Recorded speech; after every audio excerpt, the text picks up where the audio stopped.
uruguayos. Bueno, y en esta... Gracias, Lore. Por cierto, en unos minutos volvemos contigo. Lo que sucede es que uno se va sumergiendo y con profunda preocupación, hay que decirlo, en lo que son las noticias, casi como en una suerte de truco, retruco y vale 4. Esta escalada verbal, como la denominó El País de Madrid, cuando hablamos de los dichos, en este caso, por si no lo dejamos en claro, del representante de Corea del Norte ante la ONU, que dijo textualmente que Estados Unidos, con su actitud, está justamente exponiendo a una guerra termonuclear. Las palabras exactas fueron una situación peligrosa la que está generando Estados Unidos, en la que una guerra termonuclear puede estallar en cualquier momento. Reiteró que si Washington opta por una acción militar, ellos están preparados para responderla, y hace instantes nada más el vicepresidente de los Estados Unidos reiteró que el enfoque de la paciencia estratégica ante Corea del Norte fracasó, así que su gobierno emprenderá un camino distinto. Declaraciones de hace algunos instantes, y uno ahora sí empieza a preguntarse, ¿estamos hablando exclusivamente de una esgrima verbal en donde acá parecería ser que queremos mostrar quién es más poderoso y nada más? ¿O verdaderamente la situación de tensión entre estos dos países puede terminar en un conflicto bélico? Bienvenido, Álvaro Padrón. ¿Qué tal? Muchas gracias, bien, bien. Siempre vengo a hablar de malas noticias, ¿no? La verdad que... La gente me ve y ya cambia de canal, porque imagina que... Y en este caso es una muy mala noticia. Muy mala noticia. Se están enfrentando Chasman y Chirolita, ¿no? O sea... Bueno, yo le iba a decir, no lo puede decir Álvaro Padrón, pero yo le iba a decir, porque fue un comentario ayer en la mesa de casa cuando uno de mis hijos me preguntó, y claro, además veíamos unas imágenes de un desfile militar con el coreano satisfecho por toda esa demostración. Claro, te preguntan en la mesa, papá, ¿y qué querés? Le digo, son dos loquitos, no sé lo que pueden llegar a hacer. Sí. Obviamente ese no es el análisis, La pero... pregunta es, ¿son dos loquitos? Bueno, a ver, son dos personalidades muy complejas, ¿no? Y creo que tiene mucho que ver en el desenlace de esto, que puede ocurrir en cualquier momento, las características personales. Eso me da pie para comentar. ¿Ustedes se acuerdan cuando asumió Trump? Yo tuve la oportunidad de venir, estaba Martín. Sí, estaba, de enero. Y hubo un colega de ustedes que dijo que yo estaba haciendo terrorismo verbal, por haber planteado que la derivada militar de Trump era lo más peligroso de su discurso. Claro. Y bueno, sinceramente lamento no haberme equivocado. Lamento no haberme equivocado. Y yo insistía mucho en ese momento en tratar de encontrarle la explicación a esa, de alguna manera, actitud que veíamos venir de Trump en su versión de impulsar lo militar. Y yo digo esto porque nos vamos a llenar ahora de análisis militares, siempre muy... Vieron que los economistas y los militares explican las cosas de una manera que uno no entiende, ¿no? Estrategias, datos, tecnicismo. Entonces yo pretendo, por un lado, tratar de entender por qué está pasando esto y luego pensar juntos cómo nos impacta. Me parece que siempre en los medios hay que intentar conectar con la gente para terminar preguntándose, ¿y esto qué tiene que ver conmigo, no? Desde mi ignorancia de la geopolítica, no entiendo el porqué de Estados Unidos hacia Corea del Norte. Ahí está. Bueno, entonces, a ver, lo primero es que ya se corrió rápidamente el foco de Siria y Afganistán, ¿no? Hasta hace una semana hablábamos de la bomba madre, hicieron una demostración de fuerza, fue eso, no tuvo más sentido. Es una desproporción esa bomba en relación al objetivo que tenía y a lo que está pasando con el Estado Islámico en el lugar donde tiraron la bomba. O sea, hay cada vez menos militantes del Estado Islámico ahí y sin embargo tiraron una bomba y era la antesala a lo que quieren hacer con Corea del Norte, que es dar una señal de poder. O sea, claramente, si ustedes observan, Trump recuperó protagonismo con esa bomba, porque además dijo una frase absolutamente clara, que es: hice en 8 semanas lo que mi antecesor no hizo en 8 años.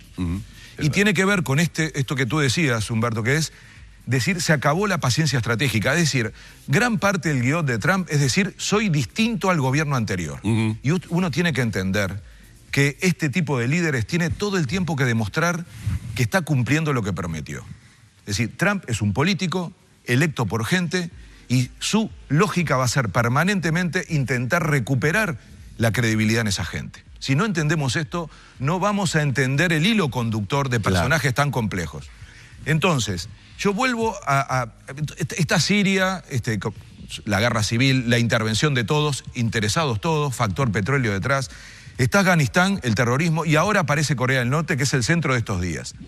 ¿Qué le pasa a Estados Unidos con Corea del Norte? Quiere evitar que Corea del Norte termine de desarrollar la lógica nuclear, sobre todo achicar las bombas nucleares para que entre en un misil que sea capaz de llegar a Estados Unidos. Y por eso la discusión, el vicepresidente estaba ayer en Corea del Sur, la gran discusión es cómo se protege Estados Unidos de esa eventual capacidad de Corea del Norte de llegar hasta allí. Yo si viviera en Japón o en Corea del Sur, ahora estaría muy preocupado, porque esos son los dos lugares que están más afectados por esta lógica. Sí, y ahí sí, aliados de Estados Unidos. Aliados de Estados Unidos, el vicepresidente estaba allí por algo, no es casual que el vicepresidente de Estados Unidos se movilice hasta allí y esté hablándole a esa parte de sus aliados en donde pretende generar tranquilidad y sobre todo decir, nosotros estamos 100% con ustedes. Pero la gran preocupación de Estados Unidos es que Corea del Norte no desarrolle esa segunda fase de la tecnología nuclear que le permita hacer que misiles de larga distancia que hasta ahora no pueden por el tamaño de las bombas nucleares, incluir una bomba nuclear. Entonces, por ahí está más la lógica de protección que una lógica de pensar en la región en sí mismo. Por supuesto, el gran actor de esa región es China, que por suerte su prioridad es evitar una guerra. Sí, hasta ahora han sido mensajes de conciliación, de diálogo, de tratar de llegar a un entendimiento. O sea, China hasta ahora ha actuado como moderador. Si ustedes observan, es el único que baja la pelota, que trata de evitar, que no se suma a esta escalada verbal. Es verdad. Que por ahora es verbal, pero así como a mí me acusaron de terrorismo verbal, alguno va a acusar ahora al país de Madrid, que es en general, como tú decías, muy moderado, de estar anunciando una guerra. Entonces, yo diría que lo peor es esconder la realidad, ¿no? Lo peor es esconder la realidad. Ahora, entender mal la realidad también es un problema. Rusia no ha ayudado en nada tampoco, porque en realidad Estados Unidos tira la madre de todas las bombas y Rusia anuncia que tiene el padre de todas las bombas. Claro, porque aquí viene la lógica que yo intento colocar como interpretación. Y lo decía cuando asumió Trump. Trump anunció en su discurso de asunción y en toda su campaña que él iba a intentar recuperar la autoestima del norteamericano, que iba a intentar volver a hacer crecer a Estados Unidos económicamente y recuperar el empleo y el empleo de calidad. Para eso habló de nacionalismo y de encierro económico, ¿no? Del proteccionismo. Ambas cosas que fueron absolutamente contradictorias con lo que pasa en el mundo, tienen un problema en esta época, que es que son inviables. O sea, el proteccionismo hoy no se puede practicar porque la mayoría de las decisiones económicas no las toman los países, sino las empresas, muchas de ellas norteamericanas, que ya no están dispuestos al encierro económico porque su lógica es mundial. Entonces no van a aceptar ni de Trump ni de nadie que les diga que tienen que volver a dedicarse solo a un país. No lo pueden hacer. No es la lógica con la que hoy funcionan las empresas a nivel transnacional. Entonces, esa dinámica no le va a resolver a Trump sus promesas. Por lo tanto, y ahí es donde yo incluí en aquel análisis la dimensión militar, lo que sí tiene a mano Trump es reactivar la industria militar. ¿Y donde lo mismo que hace Rusia. Lo mismo que hace Rusia. Por eso conectan en esa visión. Claro. Aunque parezcan antagónicos, y ya no estamos en la Guerra Fría, ¿no? Ya no es la discusión de dos modelos. Ahora es la discusión de cómo cada uno convence a su electorado. Entonces, ¿qué tiene que hacer Trump? Demostrar que vuelve a ubicar a Estados Unidos en un papel preponderante a nivel mundial. Pero además, entre otras cosas, a su electorado, demostrarle que es capaz de reactivar la economía y dar empleo. Y eso no lo resuelve con el proteccionismo, repito, no lo resuelve porque el mundo ya no funciona así. Pero sí lo puede resolver con el factor militar. En dos lógicas. Una es que la gente entienda que en un clima de guerra, aunque no haya guerra en el sentido clásico, pero ya hay clima de guerra, tiene que aceptar ajustes, reducción, esfuerzo, nacionalismo, patriotismo, defensa, cuidado con el interés nacional y al mismo tiempo efectivamente activar la economía. Porque esto pasó en el 29, la historia se repite, no es un invento. Ya lo hicieron en la Gran Depresión del 29 y en la Segunda Guerra Mundial. El desarrollo de la industria armamentista dinamiza la economía interna. Dinamiza la economía interna. Entonces, Hay una receta muy clásica, absolutamente reaccionaria, pero que puede funcionar para una parte del electorado que está dispuesto a esto. Y esto no es solo Estados Unidos. Fíjense que nosotros estamos hablando de China, de Rusia, de Corea del Norte, Corea del Sur, de Japón, de Estados Unidos, y casi no mencionamos a Europa, ¿no? ¿Por qué? Porque Europa está en estos días pasando por la prueba que ya pasaron otros, que se llaman elecciones. Claro. Elecciones en Francia el fin de semana que viene, muy reñidas. Apretadísimas. Muy apretadas. No va a resolverse este fin de semana, sino el 7 de mayo, en la segunda vuelta. Hay que ver quiénes son los que llegan a esa instancia. Claro, que van a ser dos. Va a ser el primero y el segundo, y seguramente gane el segundo. Miren lo que les digo, ¿eh? Va a haber un primero y un segundo, o una primera y una segunda, y va a ganar el segundo. Porque ese va a lograr la adhesión de los otros, cuando hay una elección tan pareja, ¿no? Entre cuatro. Ahora, lo que pasa en Francia es determinante, porque va a ser en gran medida lo que pasa en Europa. Y recuerden dónde comenzó la Segunda Guerra Mundial. Fue en Europa. ¿Y quién sigue en elecciones en Europa después de Francia? Alemania, en septiembre. Ni más ni menos que Alemania. Entonces, el factor europeo es clave. Y una noticia de hoy de la mañana, la de May, que Theresa May llamó a elecciones anticipadas para junio, al 8 de junio. Exacto. Entonces, ¿qué quiero decir con esto? Si no entendemos la lógica económica detrás de estas medidas, nos vamos a perder en tecnicismos, en que si la bomba es más grande, más chica, si llega más lejos o más cerca, si tienen más o menos, porque esa es la discusión ahora, ¿no? ¿Quién tiene más bombas? Y lo peor en cuestiones ideológicas que no existen. No existen más. Esa lógica se perdió totalmente. No Entonces, hay más nada de ideología. Ahora, hay mucho menos, por lo menos. En el caso de Siria es clarísimo el enfrentamiento, el choque entre Estados Unidos y Rusia. Rusia apoyando al régimen de Bashar al-Assad y Estados Unidos directamente en contra. En el caso Estados Unidos, Corea del Norte, Rusia. Sí, Rusia ¿llegaría a mover ahí o no? Va a mover fichas porque es un actor global y pretende cada vez serlo más. Recordemos que Rusia viene de un periodo, la disolución de la Unión Soviética, todo eso de achicamiento. Defendiendo a Pyongyang. Bueno, hoy ellos están dejando que juegue China. Quien tiene, bueno, por eso estuvo el presidente chino en Estados Unidos y mientras se comía la torta, en realidad, más allá de la bomba, lo que ahí se fue a hablar es de cómo controlaban a Corea del Norte y lo que dijo el presidente es, déjamelo a mí. O sea, dame tiempo. Es más, Trump sale y dice, me di cuenta que no era tan fácil como yo pensaba el tema de Corea del Norte. Recuerden que cuando tiró la bomba dijo, ahora voy a atender el caso Corea del Norte, después de la bomba en Afganistán, ¿no? Entonces, su técnica es esa, ¿no? O sea, fui aquí, ahora voy a atender el otro. El exabrupto de que tomó la decisión y dio la orden de activar esa bomba desproporcionada totalmente, comiendo un postre de chocolate, fue, digo... Pero de ahí que viene... un sello Trump, ¿no? Pero mirá, Danilo, yo no voy a usar esos términos, pero está claro que estamos frente a personajes complejos. Y en la historia de la humanidad, eso influye muchísimo. O sea, puede uno decir, no podemos tener la dependencia de personajes que pueden hacer locura. Es verdad que no funciona tan así, pero hay un elemento que por algo son líderes. Y repito, en el caso de Trump es un líder que se debe a su votación y que va a hacer todo para tratar de ser reelecto. Y gran parte de su capacidad de ser reelecto depende de que demuestre que es un líder fuerte en Estados Unidos. No importa el resto del planeta. Él ya no habla más. Perdió totalmente el interés de lo políticamente correcto y demostró que con eso igual gana elecciones. Fíjense lo que está pasando en Estados Unidos. Es la primera vez que un presidente no va a presentar una declaración de impuestos. ¿Y saben lo que contestó su asesor principal cuando toda la prensa le decía cómo era posible eso? Dice, bueno, la gente no le importa tanto, porque si ya no lo hizo, igual lo votaron, claro, que ahora no lo haga, no va a generar ningún problema. Es decir, la lectura del mercado interno, del elector, ya no solo de la mitad de la población norteamericana, sino de quienes lo votaron. Entonces, cuidado, porque esta es la lógica. Y si no lo entendemos, pensamos que estamos frente a grandes estadistas que van a estar pensando cómo evitan un problema mundial, y esa no es la lógica actual. Hay una falla en el norte, yo insisto en esto. Hay una falla en el norte. El norte entró en crisis a partir de la crisis económica del 2008. Y eso derivó en una crisis política que ha llevado que lo que todo el mundo creía que iba a pasar en las elecciones no está pasando. Nadie daba 3 pesos por Trump en la elección de Estados Unidos y ganó una elección. Y cuando digo nadie, estoy hablando de todo el sistema económico, de todos los medios, de todo el lobby, el poder. En Estados Unidos apostaba a Hillary Clinton y perdieron. O sea, lo que hoy caracteriza la actividad internacional es la inestabilidad. Y tiene que ver con personajes inestables. Ni que hablar del caso de Corea del Norte, que algunos hablan de problemas mentales en ese líder.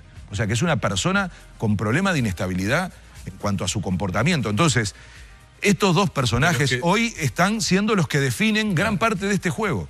Es que lo ves en gestos y en cosas que hace, digo, más allá de decisiones que toma. Hay gestos y cosas que Kim Jong-un hace que este hombre no está de sus cabales. Por eso es tan importante el multilateralismo y la capacidad que tenga, aun cuando es muy limitada, la capacidad que tengan los organismos internacionales de influir. Yo insisto mucho que en Uruguay le damos poca importancia a que estemos sentados en el Consejo de Seguridad de Naciones Unidas. Había prometido, y quiero hacerlo, la conexión con nosotros, ¿no? La primera conexión me lleva a esto que tú rescatabas de vuelta, ya se salió un poquito del foco, ¿no? Sí, Venezuela. Claro. Pero quiero volver a instalarlo, porque uno siente que en América del Sur estamos un poco lejos de esta realidad belicista. Sin embargo, hace menos de 20 días hubo un comunicado de Rusia, Irán y China diciéndole a Venezuela que estaban dispuestos a apoyar con tropas y con armas a Venezuela frente a cualquier, decían, intento de intervención externa. Entonces, siempre aparece, ¿no?, en la geografía un país que explica por qué en el juego global algunos pueden decir, miren que nosotros estamos con ustedes. Ese gesto fue, yo creo que estamos lejos, lo mejor que le puede pasar a Venezuela es que Estados Unidos no le importe demasiado en este momento y que tratemos de resolver regionalmente este gran lío que tiene Venezuela. Es que creo que Venezuela no le importa hoy a Estados Unidos. Yo creo que no, en este juego global no. Entonces apenas quedaron esos mensajes que yo los menciono para decir que la región también aparece en ese juego. Pero quiero llegar a Uruguay. Dos derivadas que para mí son claves. La primera es esto de estar sentados en el Consejo de Seguridad de Naciones Unidas. Digamos con claridad, somos un país de 3 millones de personas, no movemos la aguja en ninguno, ni en lo económico, ni en lo político, ni en lo militar, por favor, por suerte. Ahora, si estamos sentados en el lugar donde el mundo discute alguna de estas cosas, aun cuando luego las potencias hagan lo que le parezca, no le hacen tanto lo que les parezca, ¿no? Cada uno, ahí es, lo que tú nombrabas era precisamente el embajador de Corea del Norte en la ONU, intentando explicar que ellos no van a hacer nada si Estados Unidos no avanza. Claro. O sea, lo que hacen es decir, vamos a reaccionar cuando Estados Unidos haga algo. Que de hecho es verdad que es así, ¿eh? Ustedes no van a tener una sola intervención de Corea del Norte en ningún país del mundo. Ninguna bomba la tiraron en un lugar que no sea su territorio. Entonces, claro, el peligro está ahí, ¿no? Pero sin embargo, tengamos claro que ellos hasta ahora no han hecho nada que uno pueda decir es cuestionable. Sin embargo, el potencial de su armamento nuclear es lo que ha alertado al conjunto del mundo. Pero quiero decir, el Consejo de Seguridad de Naciones Unidas es un espacio clave. Ahí está sentado Uruguay todos los días. Tenemos un embajador, Elvio Rosselli. Es alguien al que hay que consultar más seguido en los medios para demostrar que Uruguay al menos tiene un protagonismo internacional que creo nos merecemos. La segunda derivada, voy a decir algo que la gente no termina de entender en esta clave, pero para mí lo puede ver todos los días en la calle. Nosotros estamos al sur del sur. Tenemos estabilidad económica, estabilidad social y estabilidad política. Va a venir mucha gente a este país. Está viniendo mucha gente. Esta es una derivada de lo que está pasando en el mundo. Claro. De lo que está pasando en la región y de lo que está pasando en el mundo. Preparémonos para ser un país que va a recibir mucha población. Cada vez más. Y la vamos a ver en la calle todos los días. Y tenemos que saber qué hacer con eso. Porque no... Es muy bueno para Uruguay en muchos sentidos, pero puede activar cosas que a veces creemos que no tenemos, y yo creo que tenemos. Miedo al cambio cultural, a otras costumbres, miedo a la competencia por el empleo. Es verdad. ¿Y por qué digo esto? Porque el mundo se está cerrando. Hay muchos europeos y americanos que con sus fondos de pensión se retiran y se vienen para acá. Porque Uruguay es un país de paz. Vos hablabas recién de Miguelito. Miren la agenda nuestra. El Miguelito de Salto, el monito, ¿no? Que escuché recién que existía. De la gripe. Si vamos a seguir o no teniendo la jineteada, si el penal fue o no fue el fin de semana, si el cartel en Positos de un... Esa es la agenda de Uruguay, que podemos decir, que es patético, pero en realidad, si yo la comparo con la agenda del mundo, que es si hay guerra o hay paz, me hace sentir tranquilo. Eso va a ser un polo de atracción de este país. Repito, estabilidad económica en una región y en un mundo que no crece, estabilidad política y estabilidad social.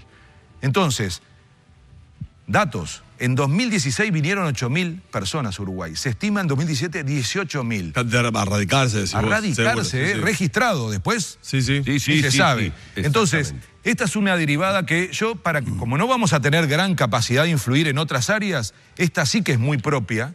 Y yo creo que una buena cosa sería mostrar que somos capaces como país de recibir, como lo fuimos hace muchos años, a migrantes y hacer que este país sea un país abierto cuando el resto del mundo se cierra. Los denominados baby boomers están llegando con sus retiros de fondo de pensión y de hecho los agentes inmobiliarios tienen hasta estrategias de captar a esas personas. Absolutamente. Agradecerle una vez más a Álvaro Padrón estos minutos. Hemos tratado de desentrañar un poco toda esta batalla, por ahora verbal, que se está manteniendo entre Estados Unidos y Corea del Norte, y obviamente estaremos absolutamente atentos si en algún momento se calman las aguas, que es lo que todos en el mundo estamos esperando suceda rápidamente. Muchas gracias, Álvaro.